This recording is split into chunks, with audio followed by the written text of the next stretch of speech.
What's going on, everyone? Welcome to another late night live edit. Today, I am going to retouch a photo that I released last Monday or this week, 2 days ago. Feels this week is going by so slow. So I released it on Monday. It was a photo that I took over the weekend of my son. And I got some pretty positive feedback. So I wanted, and everyone was asking me about it because it didn't really look like a composite.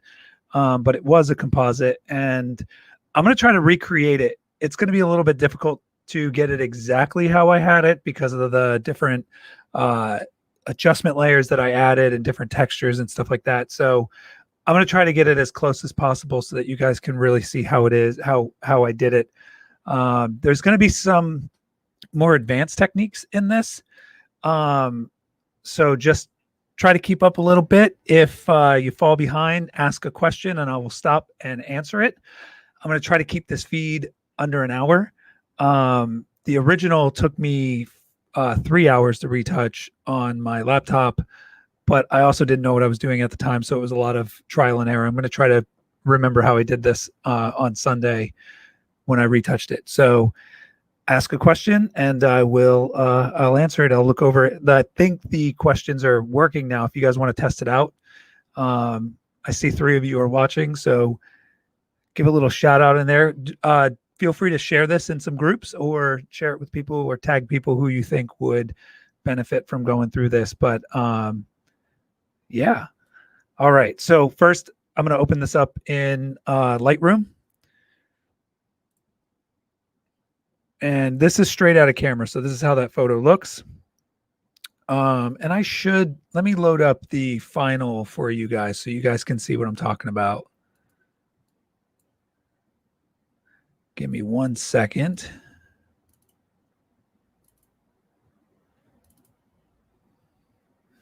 So this is the final photo. That's what we're going to be retouching. So we're going to go from this back here to this right here. That's our goal. So I'm going to show you guys how I did this welcome back, the different fonts in here. I don't have those fonts on this computer, so I'm going to just type them in there and I'll show you how I got this to kind of match the background on that. All right. So the first thing we want to do is color correct this photo right out of camera. There's a few adjustments that I do right off the bat. Sometimes I'll hit this little auto and see where that gets me. And that's not too bad. The shadows are a little bit high for my liking, so I'm going to bring them down just a little bit, bring up the highlights. The hand was very, very close. So some of the struggles I had on this was the hand was really close to the light. I shot this with one light above the subject, shooting through a scrim gym to give me a nice kind of even look with a little bit of shadows on this side. So it was a little bit camera bright. But this was something that I knew I had to focus on, and any adjustments I made were going to make this brighter. I like to bring my contrast down so I'm not, baking in the contrast between the lights and the darks. And then one thing I do want to do is even this out a little bit. It's a little bit tilted.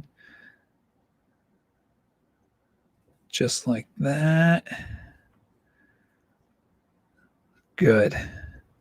All right, I'm going to scroll down and we're going to go to our details here. I'm going to bring my sharpen up to about 80. Hold down Alt on this slider and slide it so that just my subject is being affected by that sharpness here. So that's a little hack. Alt brings that different view when you're adjusting that. Alt also does that on sharpness as well. It'll turn it gray or monotone, and then you'll be able to make adjustments on that. But if you're really looking at the sharpness, you want to zoom in to 100% and you'll see the adjustments there. So we'll go about 80. Good. All right. So now I'm ready to open this up in Photoshop. So Control or Command E.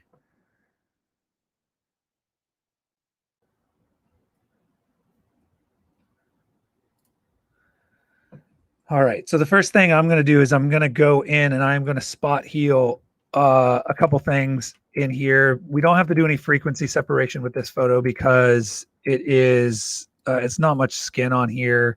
I do have this really ugly glare, and I'm going to show you how I dealt with that. The final photo that I uploaded online, I didn't remove that. And one of the someone in one of the groups wrote me and said, "Hey, I can see through the background, but it's not the background. It's actually a catch light on the mask." But he's not wrong. If that's the first thing he saw when he saw this, then we should look at that and see why it's distracting people from what you really want them to look at. So I'm going to go ahead and start cleaning up some of this dust, which I could have done in camera, but I thought it would kind of add to it, but they're a little bit distracting. Get rid of some of this. I don't mind this little scratch here. I might get rid of this, the thread of the button.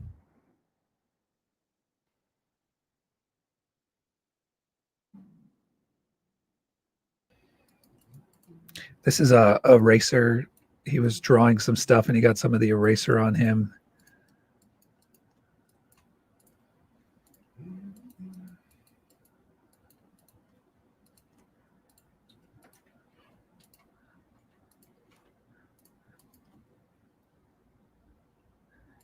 Hey, Caleb, you want to hop on there and see and ask a question so I could see if those questions are popping up? We were having problems with StreamYard doing dual streaming to 2 different Facebook pages and then giving us the questions. You've had 2 comments come in. Yeah. One to you. So I guess StreamYard's just not giving us comments anymore on this end. So I'm going to open up my page and turn my nothing on our end. Nope.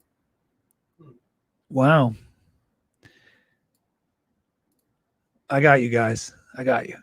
Hold on. I don't want this to happen again where I can't see your comments. The sad part is that I can't pull them up on the screen. So I'm going to have a talk with the StreamYard guys. Yeah, they need to fix that. Not happy about that. All right. So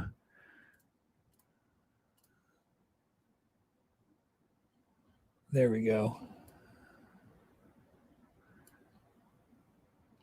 All right. So I can see comments now on the Facebook stream. All right. So let's continue going through this. There's a little bit of a dark mark here, I think from water. So I'm going to take the clone tool, light opacity, and just kind of bring over some of that. He's got some watermarks. I think he was drinking water. He's got some down here. So we'll kind of clean those up a little bit. These kind of go with the photo. So I'm not going to go too crazy on them, but I'm just trying to remove a little bit of the distractions. Good. All right. So to get rid of that glare, what I did was I took my marquee tool. I'm going to sample this side of his face. I'm going to copy that and I'm going to paste it. And then I am going to flip it horizontally. And I'm going to bring that over here. Now, that is not how we're going to do it because it will look like a mirror effect, which it is. So I'm going to clean that up a little bit. And really all I want is, I don't even want to mess with the outside of this because when you get into this with this repeating pattern, you're going to miss something. It's not going to align perfectly. This side's different to the camera than this side is. And if you try to match that up, you're just looking for trouble. So I'm going to go in here and I'm just going to try to select the inside of this lens, which that's not too bad. Great. And then this is the quick select tool. And we'll get rid of that. We'll hold Alt. All right. And then what I'm going to do is, since I added a mask to this layer, I'm going to hit Control-Shift-I to invert my mask. And then I'm going to hit Command-I to invert everything. So that is my mask. White reveals, black conceals. So everything that's in white is going to be showing. So we're still seeing that, but we're not messing with this pattern here. Now, I also don't want to just duplicate his eye. And there's also this piece of hair here. So you have to keep that in mind when doing this. Did this thing freeze? No, it didn't. Okay. Man. All right. Now what I'm going to do is take a brush with a black and feathered brush, and I'm going to go about 25%. And like I said, you want to get rid of the things that people are going to be able to say this is a pattern. I can, if I were looking at this, I would eventually catch on that this hair is the same as that hair. So we want to get rid of that, and we don't want his eyes to be the same eyes, because eyes are different on left and right. So we want to feather that in just like that. Now you'll see if I go to remove this in my mask, I'm going to start to see my glare underneath. We don't want that. So I just want to go enough up to the mask, 20%, just a little bit. Now to get rid of that, what we want to do is go on the mask, that the lens that we have masked here, and we're going to sample with our clone stamp up here. And at 10%, I'm just going to start painting the hair downward to just bring that in a little bit. And again, because my mask is here, I can just go crazy on these edges. I don't have to worry about it, but I need to pay attention in here so I'm not repeating things and the patterns in the eyes. So when we zoom out, here's the before, here's the after, way less distracting. I didn't do this on my original one, which I do regret, and I should have done that, but I didn't. So now I'm doing it. Another thing that I did in this, because I made it a composite, what we want to do is we're going to want to replace the background. And I knew I already downloaded the photo that I'm going to use. But what I want to show you guys is there is the ability in Photoshop to go select your background and then go select, subject select. And this is going to do a pretty decent job. They've gotten really good at this, but you'll notice it's cut. It didn't get any in here. It didn't do any of my desk, which I can also build out. Let me grab the quick select. I'm gonna start to drag over this. We'll get a little bit more in here. I want to show you the difference because I'm also using an online program that works pretty good. Get rid of that.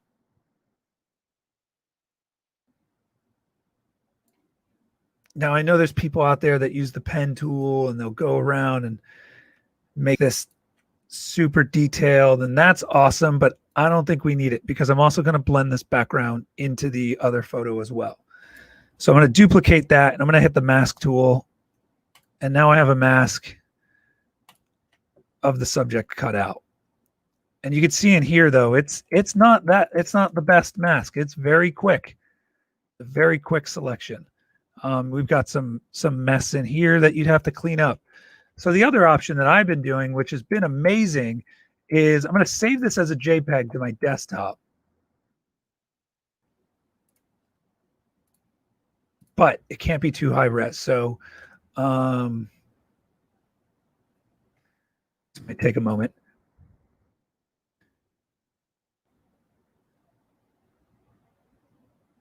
So I'm going to render this out as a JPEG to my desktop.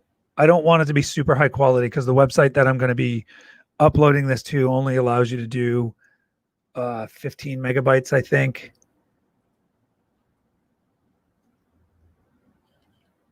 So while this is going, let me know if you guys have any questions, comments, concerns.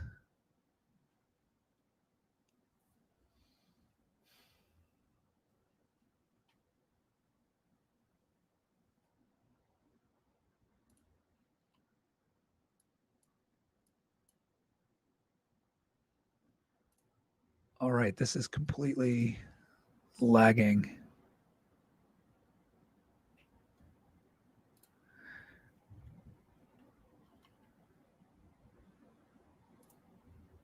Comments. Thank you. Thank you everyone for the comments. I think I just hurt my Photoshop. I think it's mad at me right now. So here's what we're going to do. I know that I have in my recycling bin, I have the exact photo that I need to do.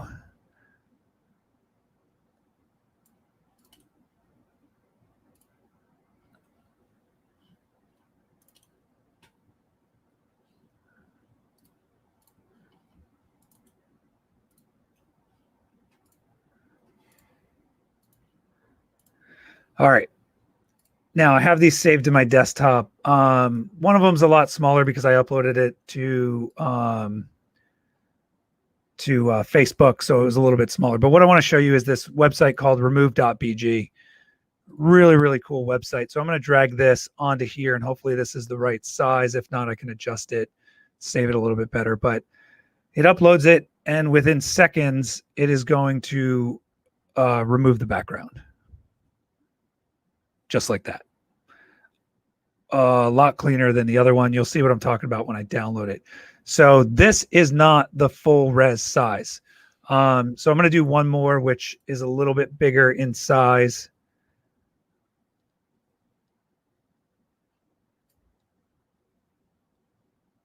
Oh, that one met the max. So that is a bigger version. Let me save this one down for you guys.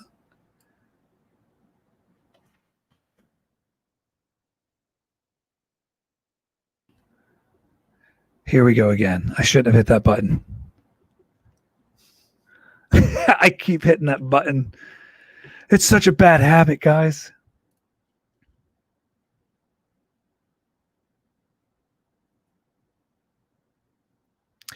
So what I'm going to do is I'm actually going to work on my mask. Believe me when I tell you that remove.bg does a better job than Photoshop. Like Photoshop needs to figure out what they're doing with these background selections, because I get what they're trying to do. They're trying to feather a lot of this so that the edges aren't but see, in your mask, when you do this, any adjustment that I do behind this is going to affect my foreground. So you need to be a little bit careful with that. And this is a pretty down and dirty way of doing this. So we don't have to be hypercritical with it. So let's dive into the background that I'm going to put on here. So I already downloaded this. This is a 3D. I'll open this up in full res just so you can see it. It's a 3D background that someone made. Everything's super sharp. It's not very dynamic. You could tell that it looks 3D. But I kind of liked the look that it had, and I knew that I was going to be color correcting it. And it's really hard to find an actual classroom that kind of has this style and looks this way. So I gave it a chance. This was like my 5th one that I was trying, and then finally this one actually looked really good. So I'm going to drop that into the background as a smart object, and I'm going to scale it up from the center. And I'm going to get this to roughly about where I had it in the other one. Again, we're making this up as we go. So that's about where I had it. I know I wanted some of the frame in there as well, this top trim. And I'm going to hit enter.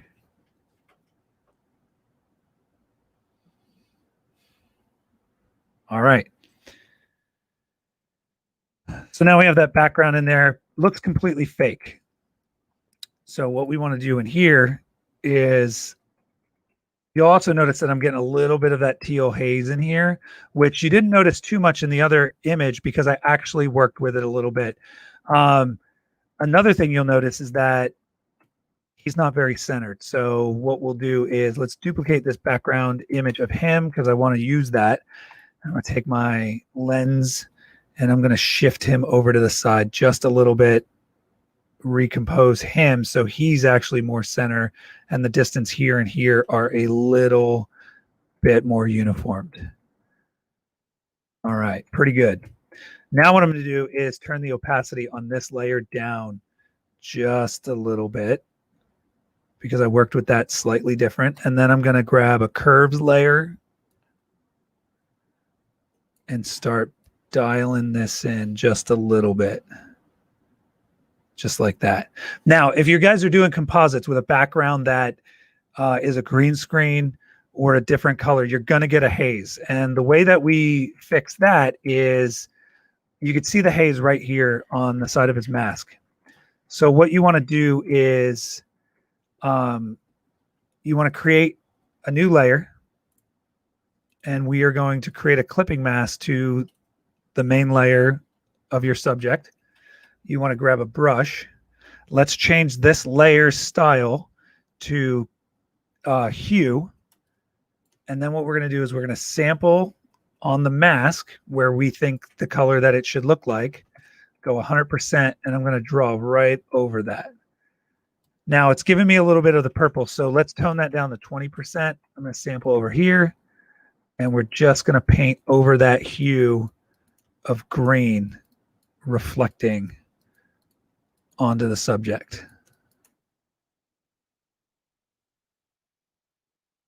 Like I said, the mask on here is just hideous, but we're not. You guys should spend time on your masks.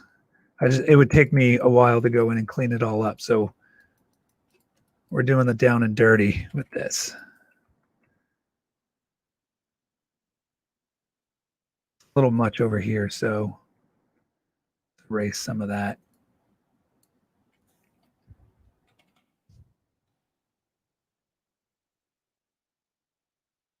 So that's how you clean up a color cast.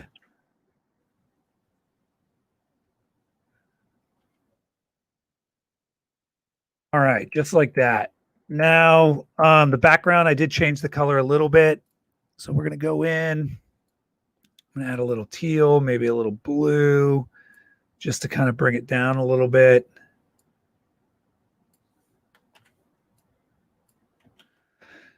Now, the other thing that I did, because cameras have depth of field and now this looks super fake, what we want to do is go in. I'm going to go filter onto the smart object of the background, and I'm going to go field blur, and I'm going to bring this to about halfway, about 20 is about where I had the other one, maybe a little bit less, maybe let's go 15. So commit that, let that render out.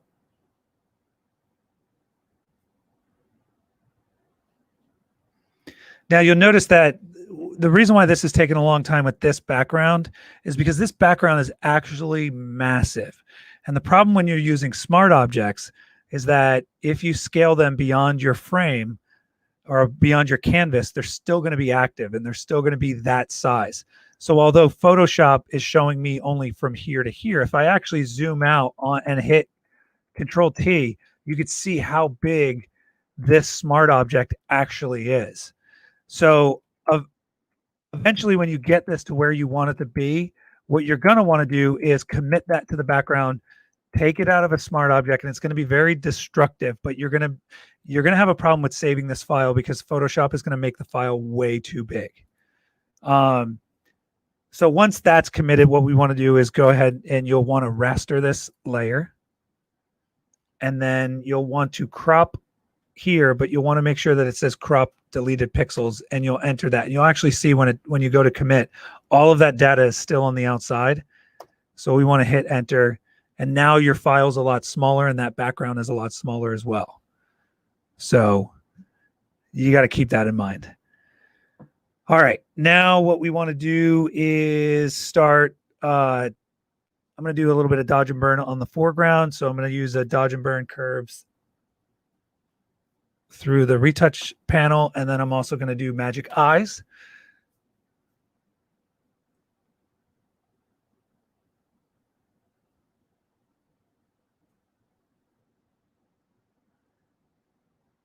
All right.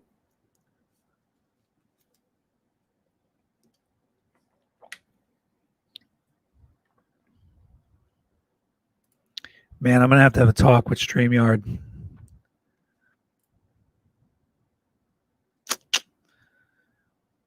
They were doing so good. All right, so we'll pull this down.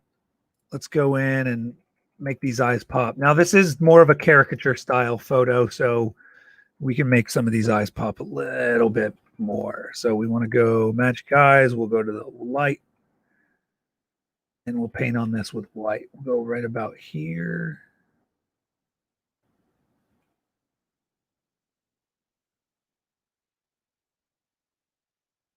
Great.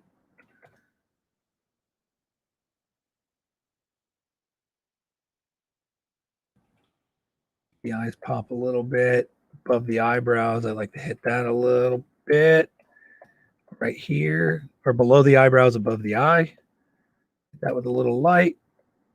The eyelid right across from there.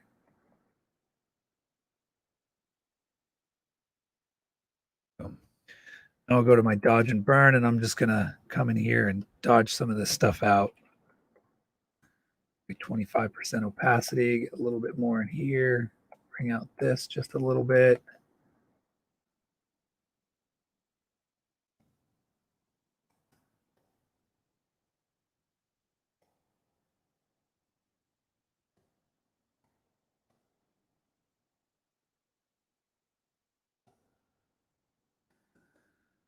Great. Now I want to hit the mask. This is going to make this really look cool. Go a little bit crazy on this.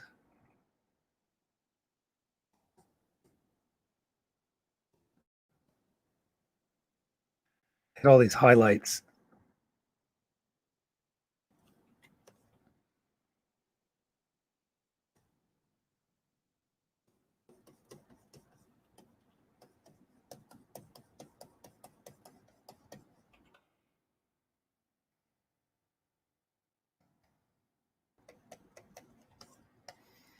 Into the clothing and just hit these highlights with one quick brush over. Don't go too crazy on this.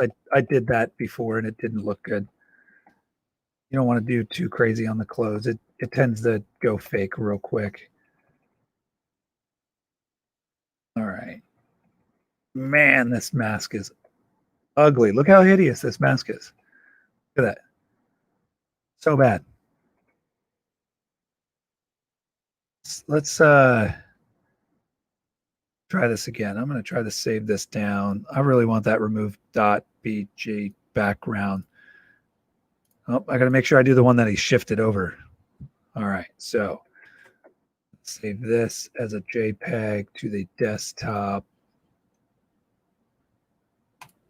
We're going to go about 8 on quality. Let's see if that lets me upload this to remove.bg.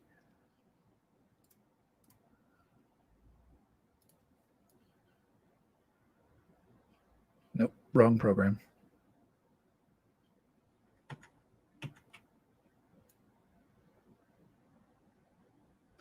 Too big. Let's try it again. I should have prepped this.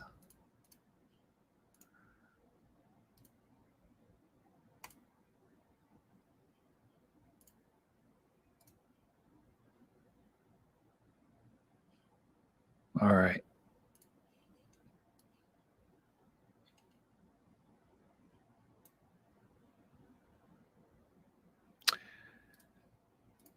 Wow.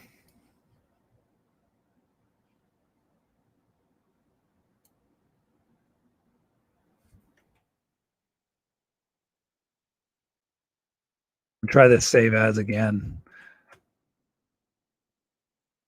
Shouldn't be too bad with this quality. So let me check your questions while this is actually trying to save, because I really want to show you how clean that background is. I don't want to go through the trouble of retouching this again if it's not going to be the way that, I actually did it. So let me know if you guys have any questions.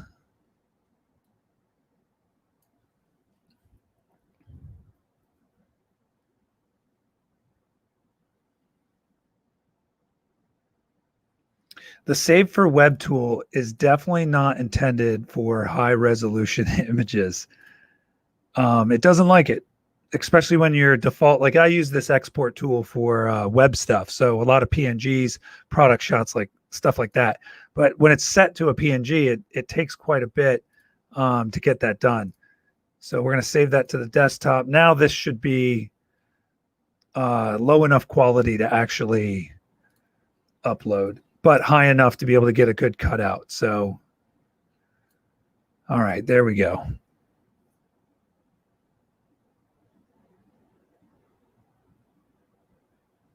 And there it is. All right. So they do cost credit. It costs credits to download. It's probably like $1 a cutout, which sounds like a crazy amount of money, but the amount of time it actually saves you with cleaning up backgrounds and stuff like that. And then if you were to pay someone else to do this, it would cost quite a bit of money. But I'm going to show you the difference between these two masks. And so when you download this file, it's going to download as a PNG. And I know you're thinking like, Rich, that's not a mask. How is that a mask? So what I do is I pull in that exact same photo onto my backdrop.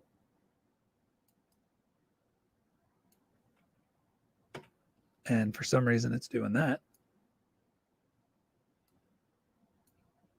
because there's a slight crop. So typically this would be aligned, and what you would do is you'd actually go in, and since it's a PNG and you have this transparent background, you would select this, grab your mask, and then commit it to that, if that makes sense. And then that would become your mask. But I actually went ahead and saved this out.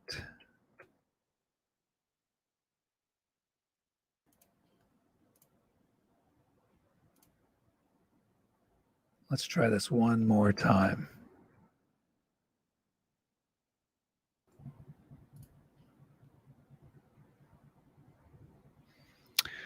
The select color range could work as well. The issue is really comes down to the hues that are being cast onto the subject. So what we're going to get with that is it's going to start to bleed into our actual cutout. I'm going to do this one more time to show you guys that was the other file, but now they're saving quicker. So drop this right here.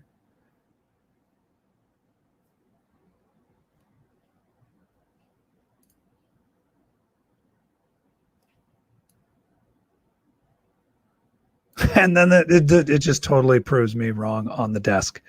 So I'm more concerned about the subject because the desk is easy. So we'll download that one.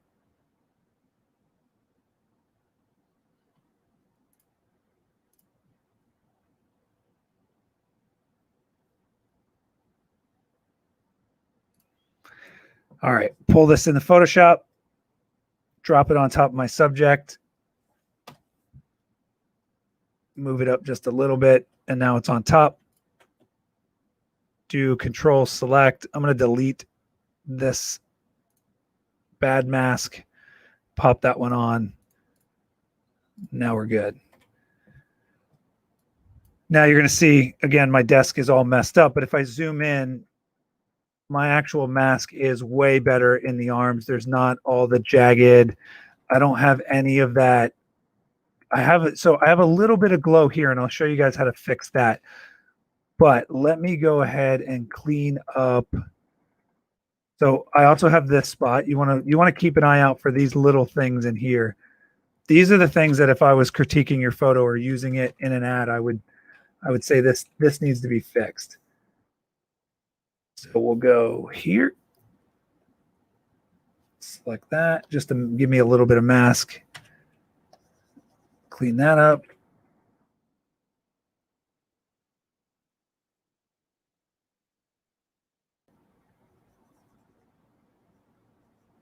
Good. Now I'm getting this glow, right? So let me actually get this desk in here first. Desk actually selected really well on the previous, so I'll select the background image, do my quick select, and that'll be good on the desk. And then we'll just go in with a 100% brush, mask it out. Now it's back in. All right, just like that. I also have a little spot in between the pencil that it looks like it missed.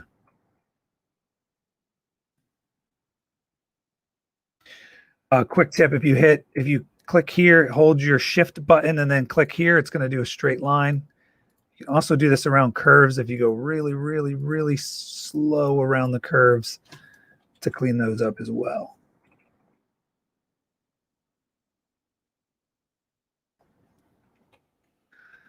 All right, so a way that I get rid of this little glow here, you can see it more up here. I'm getting this about 3 pixel glow here. So what I'm going to do is I'm going to hold Control. I'm going to click my mask, and then I'm going to go Select, Modify, Contract, and I'm going to go 3 pixels was a bit much. So I'm going to go Select, modify, contract, and I'm going to go 2 pixels, just like that. And then I will take my brush tool on black on 100%, and I'm just going to go over, invert the mask, and now I'm going to go over and just brush that away.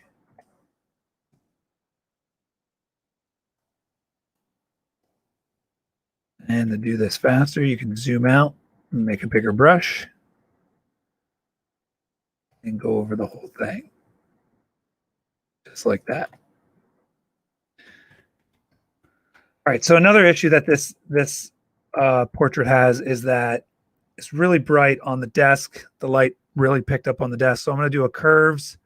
I'm going to create a clipping mask on that. I'm going to bring it down to where my desk isn't as bright. And I'm going to bring this over so it's not as contrasty. I'm going to invert my mask on here and then take a gradient. And I'm just going to bring some of that up. Just like that. Just like that. Perfect. All right. The next thing that I did was really focus on the color correction, which a majority of the photo is made up of that. So I always add a black and white layer, change my luminosity, bring my reds down, my yellows down a little bit, and play around with the blues a little bit in here. Just like that.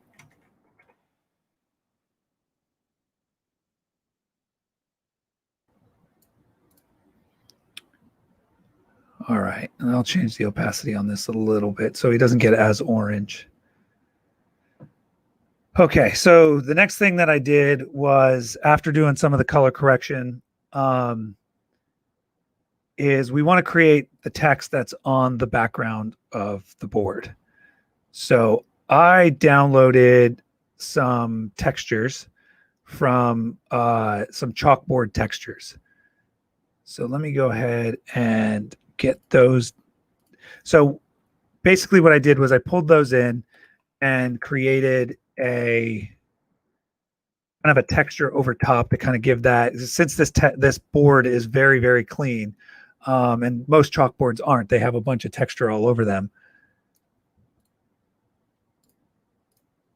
So this part here, we're going to keep this, we're going to keep this part as a smart object. So we bring this in. I'll scale it up to about where I can go a little bit past where I have this in, because we can also mask that out as well. Bring this into the background. We also want to bring it into the color correction of the background there. And then I'm going to change this to either soft light or screen. I like the way soft light works. Now what we want to do is, since this is, so it is a smart object for the background, but let's throw some text on here. All right, I already did welcome back, but I'm going to do Rich is awesome.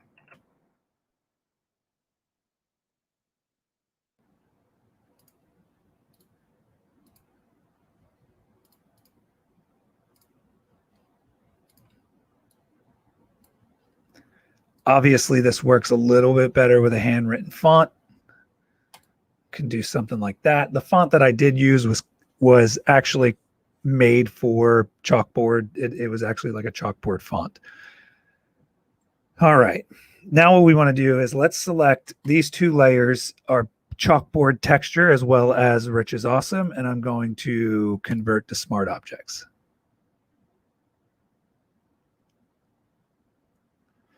Now that is going to undo my layer, layer style that I put there, but I'm going to switch that back into that. So we'll go soft light, just like that. Now, what this allows us to do is when we double click on this layer, it actually opens it up in different canvas, and now we can adjust all these things in here. So what I would do is I would move these around.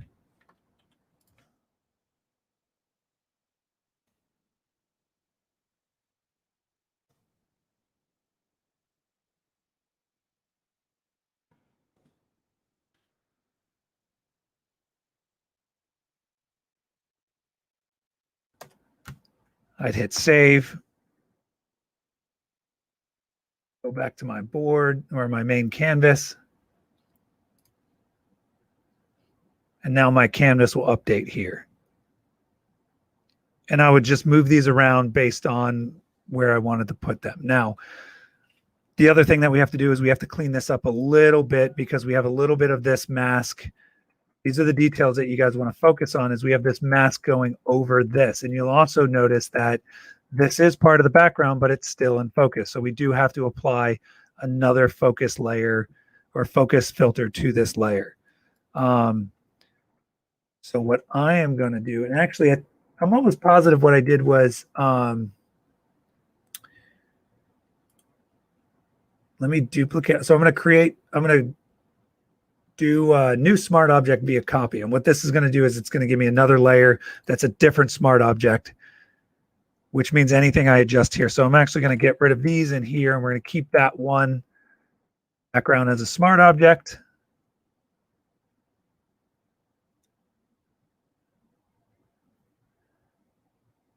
And then this other one, we're going to get rid of the chalk.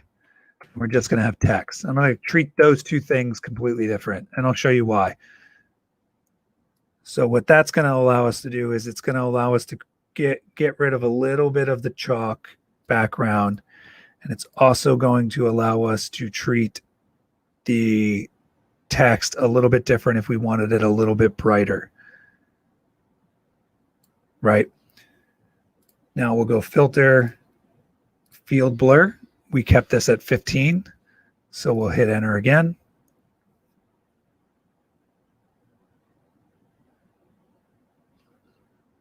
And then we also want to do that on the texture.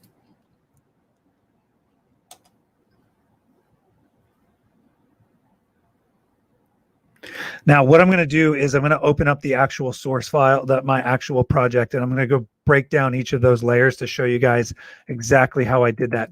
Part of the reason why I can't show you exactly how I did it is because I use the Infinite Color Panel and I don't have the color layers saved.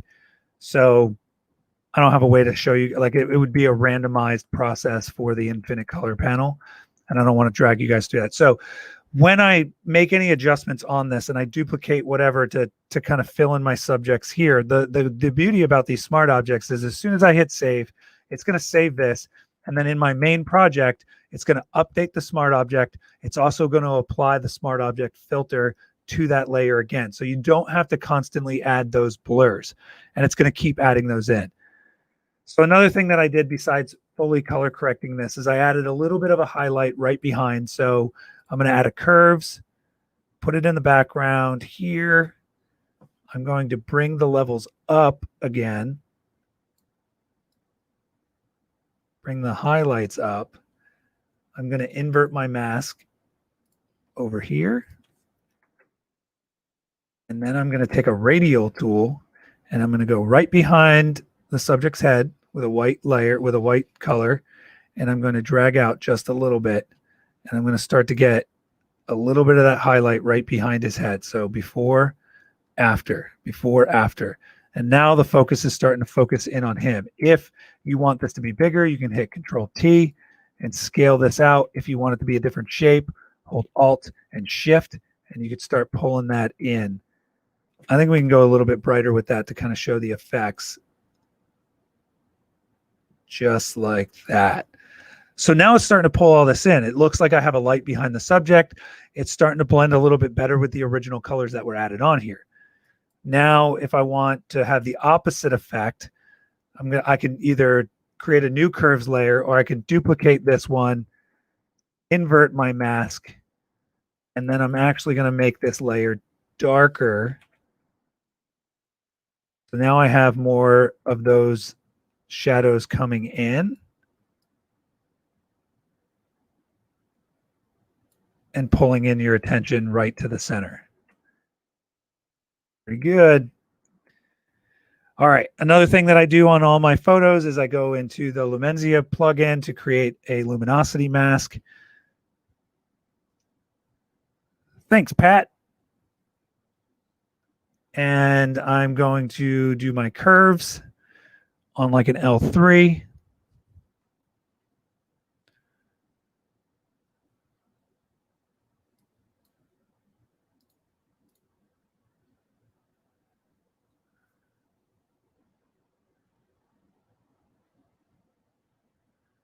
And then I'm going to bring those highlights way up because I want to crank those. I want those to look pretty good. Now I also adjusted the shadows in my original one as well. So I'll go like a D4 and maybe a D5 because I don't want too many, maybe D6. Nope, D5 is pretty good. I'm going to do select, and this is going to create a selection. And now I'm going to go to my adjustment layers. I'm going to look up the color, and then I'm going to do a foggy night. So before, after, and that's just kind of tying those in. Now, again, I also mentioned that the subject was too bright with his hand. So to fix that, I'll do the exact same thing with the curves with the mask as a clipping mask. I'm going to bring it down until I see that hand to where I want it to be as far as exposure wise. Right there, I'm going to invert the mask. Now I'm going to take a brush around 25% opacity, and I'm going to slowly brush that onto his arm. Maybe a little bit down here and on the desk, maybe on the edges of the desk. So it looks a little bit more dramatic down here.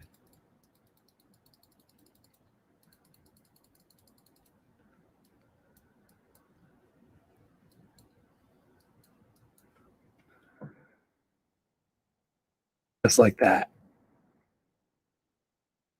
All right, turn back on my color corrections, my quick color corrections.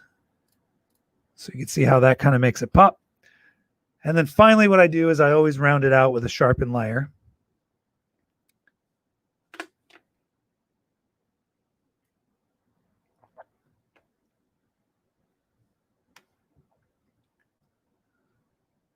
Perfect. Again, if you want to go in and change around the background, what you do have to be careful though is if I go in and change around the background, I'm going to run into a little bit of problem because my luminosity masks are affected by my background. So keep that in mind. If you start moving things in the background and you realize that it's not doing what you want it to do, it's because you've already gone into color correcting. And that's why I typically leave the color correcting until the end. There were a few things that I could have done with this photo to go a little bit further. I like to put little things in there to kind of, I was going to put some carvings on the desk, maybe one of those old 90s S's in there just to kind of tie it all together. But, have a little bit of fun with it. Let me open up the actual file and we can compare them. I know I didn't come even close to the other one that I really like the toning that I stumbled upon on the final one. This one has more blue tones in it. The other one that I did kind of had more of a classic, it just kind of had like a retro feel to me. But let's load that up real quick.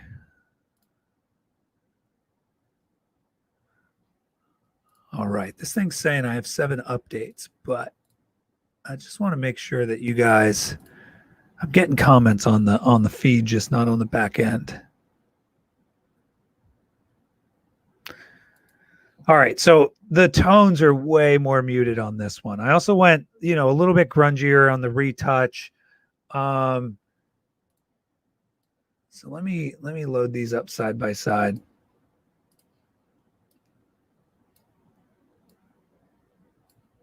Two completely different looks. And you could see where I went a little bit more subtle on the right with the background flare. It's still there. I actually got that shape almost pretty close so it comes off of the shoulder here and then up here. I just got less of it here. way more muted in the background, so way less contrast. And the way that I did that was I toned down the background here and then went a little bit with my color correction. I added more of these muted, got rid of some of that blue tones. The right to me kind of has more of a Fallout feel. The left is a little bit more vibrant and bright. And you could change that. I guess I could also bring in another black and white layer and just opacity 19%. We'll mute that just a little bit. But all in all, not too far off from the final. I also have a brighter pencil in here. This one's a lot darker because of the adjustment layers there. But yeah, so that's basically that's the full retouch. That's what I worked on. I didn't add much to the background except for the chalkboard. You are getting a little bit of this kind of chalky effect on here because I did use a adjustment layer or a font with a chalk feel. So the font was already broken apart, and this is a lot more solid. So it's going to have a little bit of a different feel with that. There's a ton of resources out there that, if you, I use Elements from Envato. So you can see in here the different images that I've used, chalkboard, handmade font. So that's, I think this service costs $20 a month, and you can download hundreds and tens of thousands of different items off of here. They've got everything from music to web templates to fonts and graphics and presentation templates, everything. So I use this resource a lot because a lot of these elements I can pull in. They also have a lot of Photoshop add-ons, so brushes, layer styles, actions, and presets. But they also have this really cool little feature in the 3D area where you can actually download 3D objects that render out as PSD. So if we go in here and we wanted to use a clarinet, we can view the 3D render. You can move it around in the angle that you think you're going to need it in. And then you can download it in a PSD so that this shadow is not on it, and then pull it right into your into your canvas and your project. And there you go. You've got some 3D objects, and it doesn't require any extra software. So it works out pretty well. But that's all I got for today, guys. If you guys have any questions, let me know before I go. I'll give it a couple seconds. I'm going to try to do one next week. I don't know which photo I'm going to retouch. It probably won't be this detailed. I try to keep these pretty basic so that I can keep them under an hour, and I don't want you guys to be disappointed with not being able to complete the entire thing. I might actually add this onto our website. We do have on our website, we do have a link for resources for retouching photos. We add a bunch of photos on there where you guys can go and download the raw files or raw pictures, and then use whatever. I'll put a link in the video so that you guys can go and take a look at it. I might add this file on there. I have had people, basically you can use them for personal use all you want. I've got some landscape. I've got some people in there that you can practice on skin tones. And I also show you what the final image looks like, so you can download the high resolution images. I also have some really cool Spider-Man ones on there where I had them completely cut out for you guys. So if you download these files, they are completely professionally cut out in masks. So you can work on compositing those. And the rules are simple. You can download them. Don't use them commercially. Just tag me and the cosplayer in that online when you share them. I can critique them for you as well. But all these files are layered PSDs with everything cut out. And I'd like to get more featured work on here other than my own. So yeah, go take a look at it. Again, we've got more of these files up here. You guys can download the NEF files and take a look at them. Some landscape stuff in here as well. And I try to add to this stuff frequently. But it's a good resource. Again, I've had other people do it. They send me their photos. They ask for critiques. And based on the fact that I've actually worked on these photos, I can give you some pointers as well. So it's a pretty good practice. And I wish there was more of this when I was starting out so that I can actually work on compositing without getting bogged down by super, like, compositing is way more than just cutting things out. You have to make sure that the background perspective matches both the perspective and angles as well as the focus.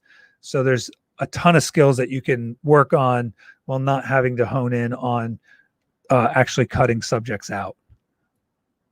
So